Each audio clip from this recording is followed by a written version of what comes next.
My name is Camille Seaman, and welcome to the exhibition here at the Fairfield Museum. You're looking at the triptych from the No Dapple Standing Rock images. The farthest left image, you can see on the horizon some pipeline workers being told that they have to leave the site because anytime there was a conflict between law enforcement and the water protectors, they could not work. And that was part of the strategy of the water protectors, was to just be present so that these pipeline workers could not work. It was incredible to see law enforcement, our police, our National Guard, used against people in defense of certain interests. In this picture, you see just how militant looking with the sound cannons, and if you look close on the cars with the snipers, they actually had guns trained on these people. In the farthest image, you see one man walking to ask the police to please back off, that there were children and women and elders here peacefully protesting this pipeline that was going through sovereign land. The second image you see is Territorial Road, where you can see that the No Dapple water protectors have created a barricade across the highway. Believe it or not, this was the same trail that Lewis and Clark were led by Sacagawea through this area hundreds of years ago. Now they want to put an oil pipeline through it. Well, they did. They were successful. It's there, and it's leaking already. The next image you'll see is the actual pipeline laid out on a hill, ready to be put together and then buried in a not very deep pile of earth. If you ever get up close to a pipeline, you realize just how fragile and frail it is. And when you think of the toxic material that flows through it, you understand what's at risk. It's not a matter of if a pipeline will leak, it is a matter of when. All pipelines leak. This one has already leaked.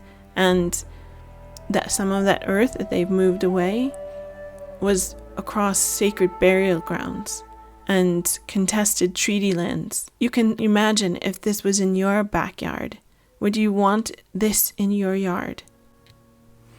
In this next image, you can see an area on the Standing Rock camp where everyone who wanted to go out and stand on the front line with the water protectors in protest, in protection of the land and the water, they had to first come here, and they had to learn what the rules were if they were going to be out there, that we were not a violent group, that we were trying to use direct action to peacefully stop this pipeline. And anyone who had trauma or trigger issues, these meetings were held in order to train and help people to remain peaceful in the face of oftentimes great violence.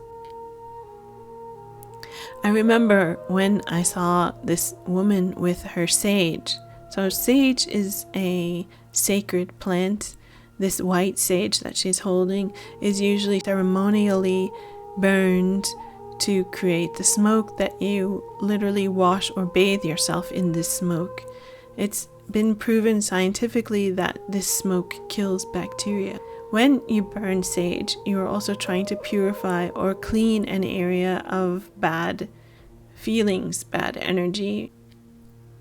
This next image of Dan Nanamkin standing in the middle of the highway with the smoke behind him and cars along the side, this was one of the last photographs I was able to make in the Standing Rock area.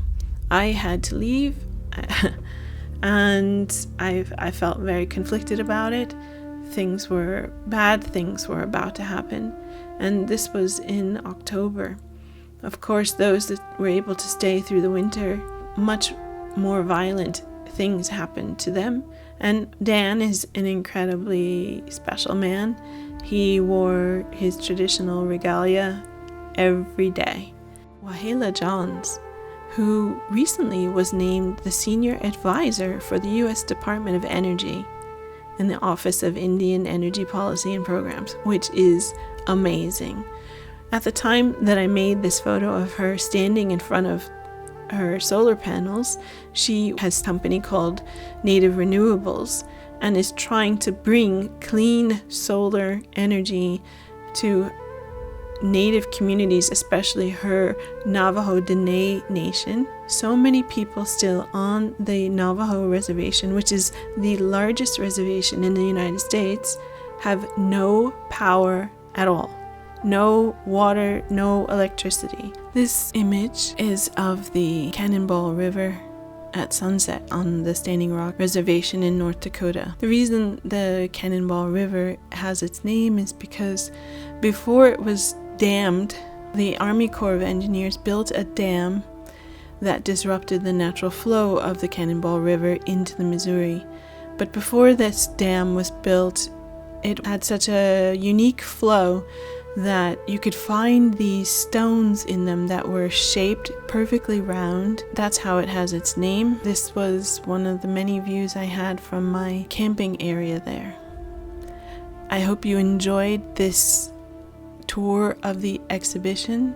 I hope it has provoked some thoughts for you, and I hope it will inspire you, having seen this exhibition, to stand up for the things that you love about this planet. Thank you.